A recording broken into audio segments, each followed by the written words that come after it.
This is a very, very hard one to begin. Now, this is not one of the normal videos I normally do, but I'm making this one for two reasons. One, I wouldn't say I have a history with the company, I I do have some history with some of their production, in the sense that wh- I when I was younger, I enjoyed K-On! I enjoyed the anime of Haruhi Suzumiya. Yeah, maybe I'm not that much a man of culture, as some would say, but this is some. But I enjoyed some of the things they showed. Some of their production works, and it's not just me. I know some of the younger generation in, in the group I'm with. They enjoyed Violet Evergarden. It's probably something that I'm gonna have to really. I've been putting off of my watch list, and I really am going to watch now. But when I saw the news about this one yesterday, so I was looking over some of the news feeds. I checked the link. This is this is the clip that got me started here. This is taken from the Guardian. So what we're looking at is could be drone footage or helicopter footage. Then I was looking over some of the comments, and this is the one part that concerned me. So apologies if you didn't want if you didn't want your comments to be shown, but then this one came up. So Corey did some investigation, and they brought up some issues about the top of the roof access stairway nearby the door. It's theorized it was inward opening, so that one was scary. And actually, it's quite scary, especially here in the Philippines. We have history of incidents of fire. Most of the time in fire cases, you don't die from being burned. You would die from smoke inhalation and asphyxiation. And so what we have is a case of so they're suspecting that a lot of people died because they got trapped and could not get out. So there's also some issues about security. I'm not gonna comment about that because I'm not familiar with the culture of how they bring in guests, but it brought up several other concerns. Like, next one was pointing out it's an emergency exit. It cannot be inward opening, and as an architect, I agree. If it leads to the outside, it should open towards the outside. It should not open inwards, or if it's going to open inwards, it should be able to open outwards also, aka a double swing door. Then this guy posted, actually still asking if he could substantiate some of the claims that, the door to the rooftop was locked because of some issues, but no response yet. But the more I was looking at it, I started looking over some of the pictures. I actually saw the here's the report of here's the fire incident report. It's in Japanese, so I don't speak Japanese, so here's our good old friend Google Translate. So Wikipedia partially translated it to saying that they've already inspected this site and there's no deficiencies in their fire safety service law. And here's the one thing I noticed. So item number 6 here, this one lists what were the firefighting facilities available on site. So fire extinguisher and an emergency alarm system, and that's it. So there were more people who followed up with comments of, where are the fire sprinklers? What about the other stuff? Well, let's get to that later. Then you have number 7. What is their internal management system? So they have a fire protection manager. This is standard for most commercial buildings in a sense. And they have a firefighting plan notification. These plans are usually made for simple fires. It's usually a plan of evacuation. It's never really designed for an attack of arson. So they've already done due diligence and up to this point. Most of the focus that people brought up is regarding the facilities, like, could more have been done. I've been wanting to withhold my comments until I saw some plans. And today, this is the report from Kyodo Newsnet.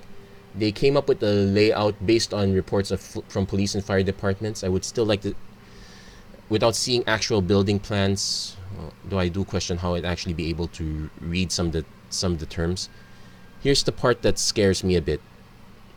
This one is targeted towards architects who are into design. This one is targeted towards those who are in the fire department, those who have power to legislate. This is what I want to comment on. As you can see, let's focus on the ground floor. This is where the suspect entered. That's their main entrance. And here's a picture from Sakugaburu. This was during one of their better days, when this is from a blog talking about KyoAni in Kyoto animation in general, about all their different places. You can see here's their front entrance, and unfortunately I can't, well, normally you don't get a picture of the back, so this is from the BBC. Here's a picture of the back, so you can see front entrance, back entrance, and you can see they're both along the same line. And I was hoping that there'd be another entrance that was not there, but my fears are confirmed. There's the front entrance. They have a staff entrance here, so it's slightly off to the side.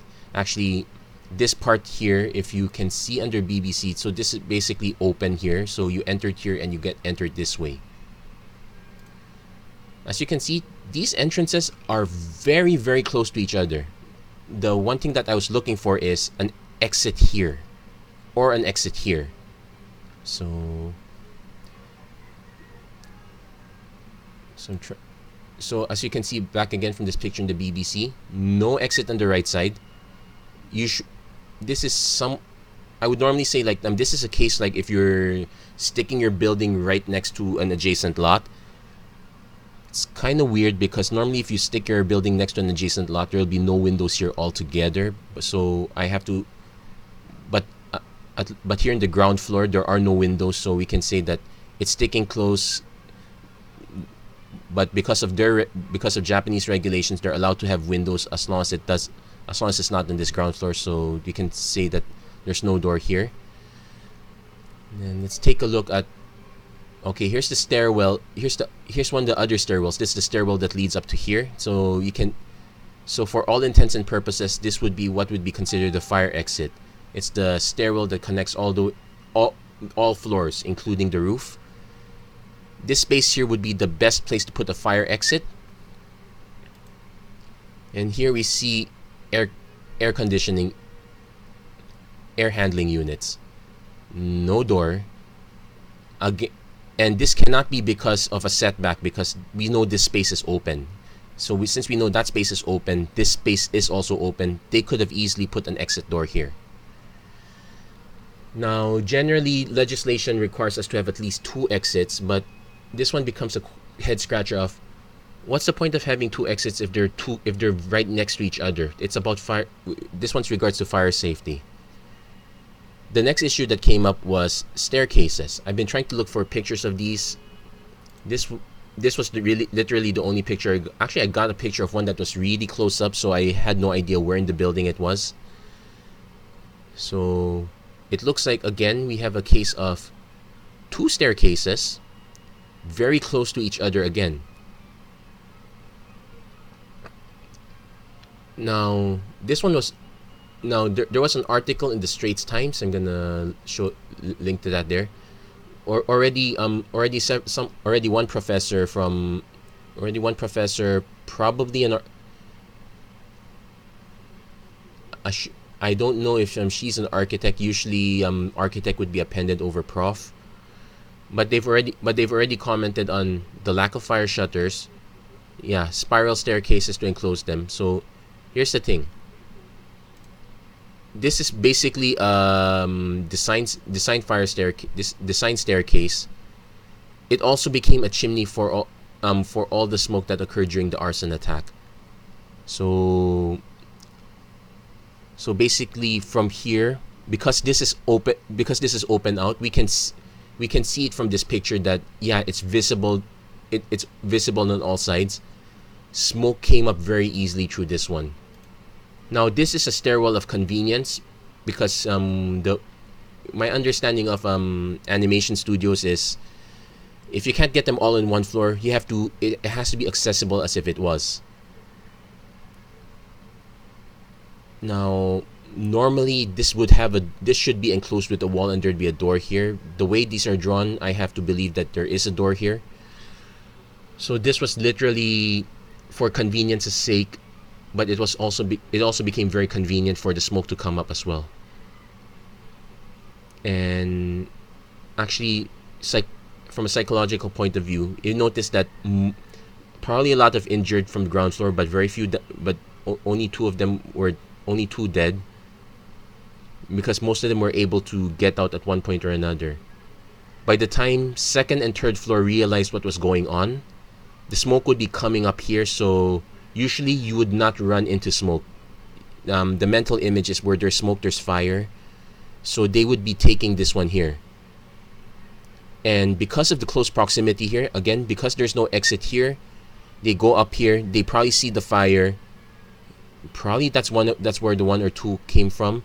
Everyone else would run up to the rooftop.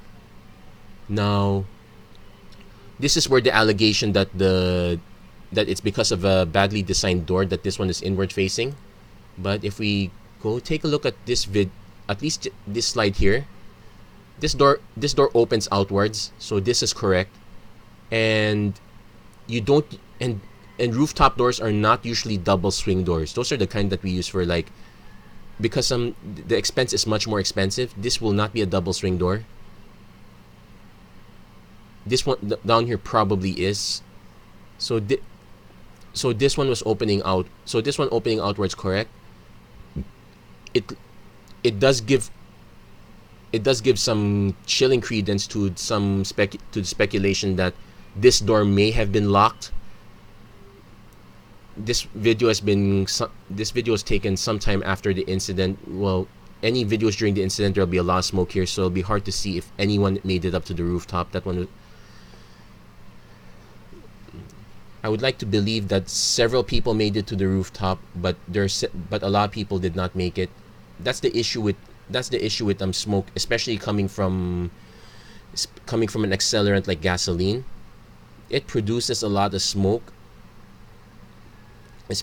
especially when you're burning it incorrectly, and combine it with all sorts of other fuel. This is an animation studio. They still do. I've seen some pictures of the inside from a YouTube video. I won't show it here because it shows some staff members, and out of respect for them, you can easily search it. It's easily the top one or two. Just search for a tour of that studio. You should be able to find it easily. There is a lot of paper. There is a lot of office supplies. It's a typical office. It's not exactly a warehouse of paper, so it's not. So it could happen to any typical office building per se. So the other point I noticed is, I should have noticed this a lot earlier. I've been waiting for plans, but I realized now that I could have noted it a lot earlier. This is the front of the building. As you can see, this looks like a security scanner or a doorbell system. This looks like the mailbox. These look like meters. Hard to say from here. Actually, I can take a look at that picture. Okay, absolutely nothing here. What am I looking for? This is what we call a dry standpipe. So this is basically how firefighters would fight fire internally in a building. Because usually our idea of fire is, okay, fire happens in a building, firefighters come up, they bring out their hoses, they start spraying from the outside.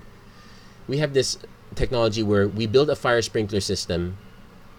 It's not preloaded with water. What it does is, when there is a fire, firefighters simply hook up their water supply to this one. It floods the entire building with water. So that is how they would put out fire. It would still generate a lot more smoke. Not necessarily. Considering how much smoke is produced, it was still bad anyway. But it would significantly have lowered the temperature of internally. It would have been a saving grace. That said,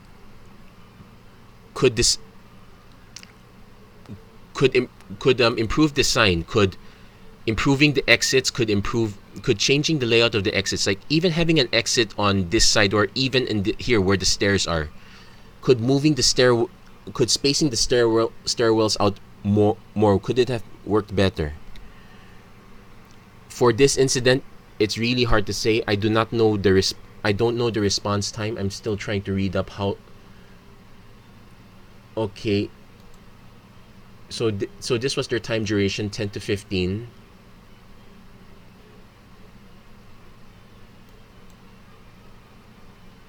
First emergency system. So from the looks of it, it might have taken a while.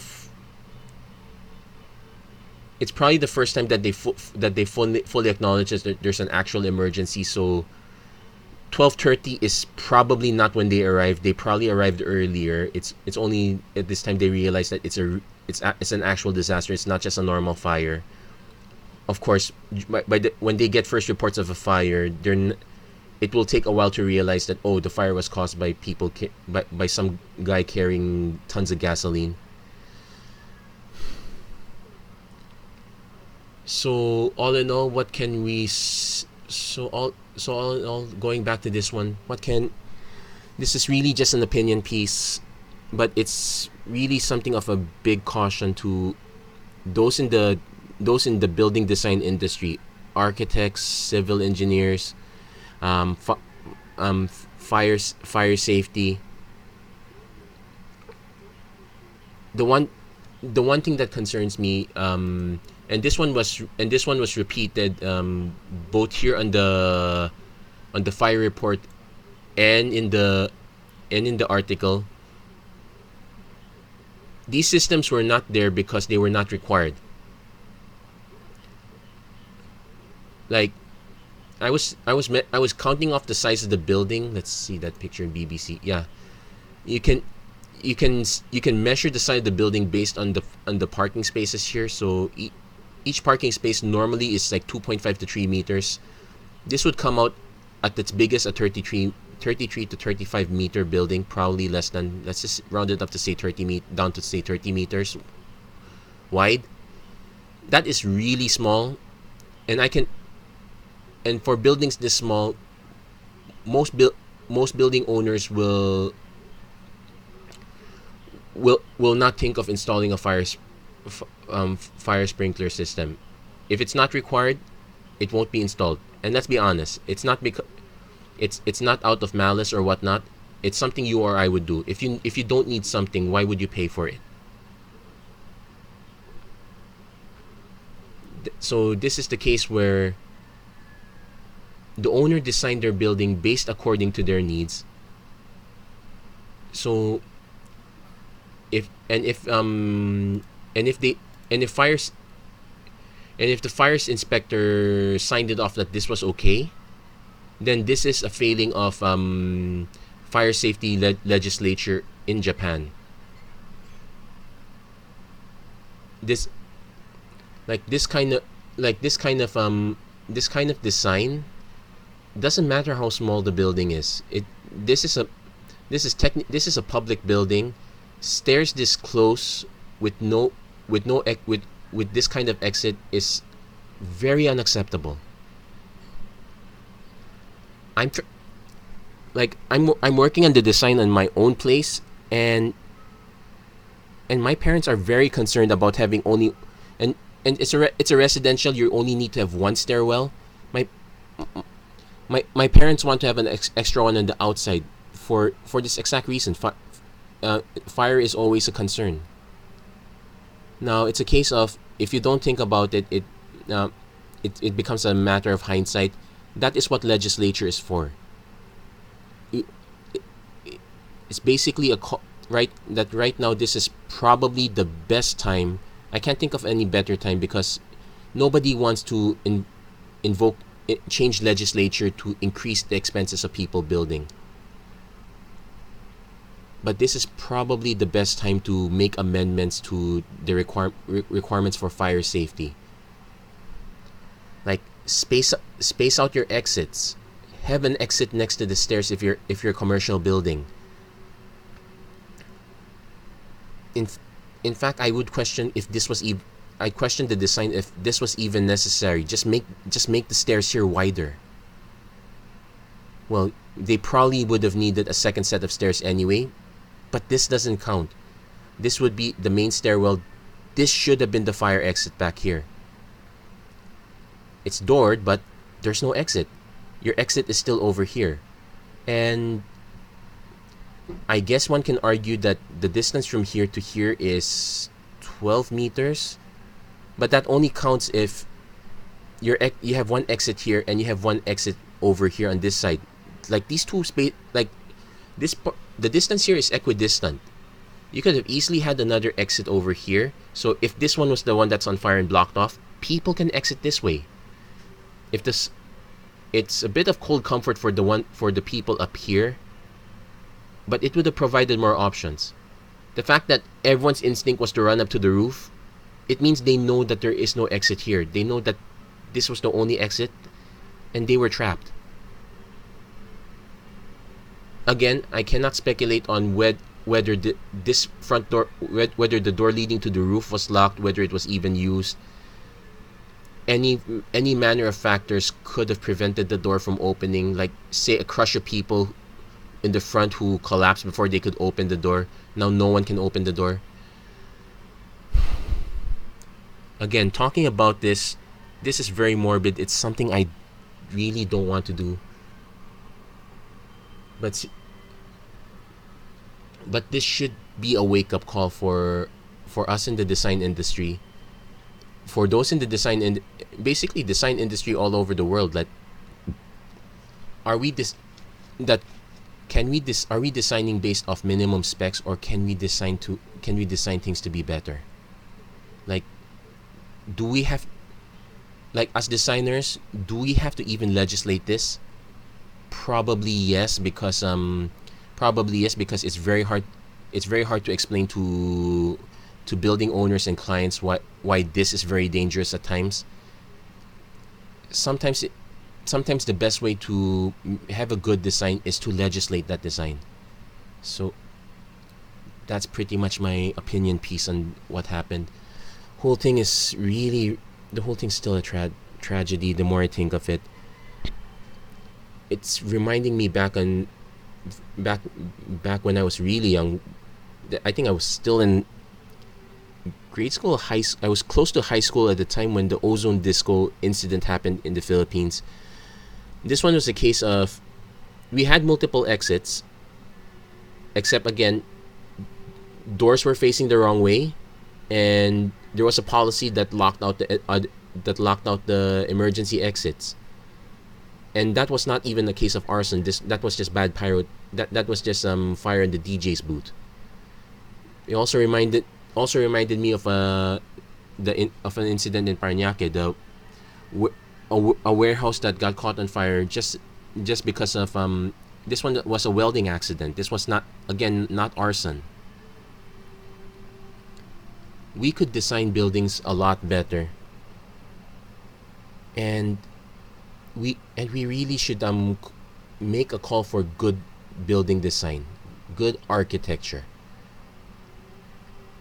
Because the buildings we design for, we're not designing for mere objects.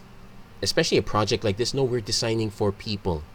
We're designing for their futures, and that future includes the very lives they live. So this one's really dark.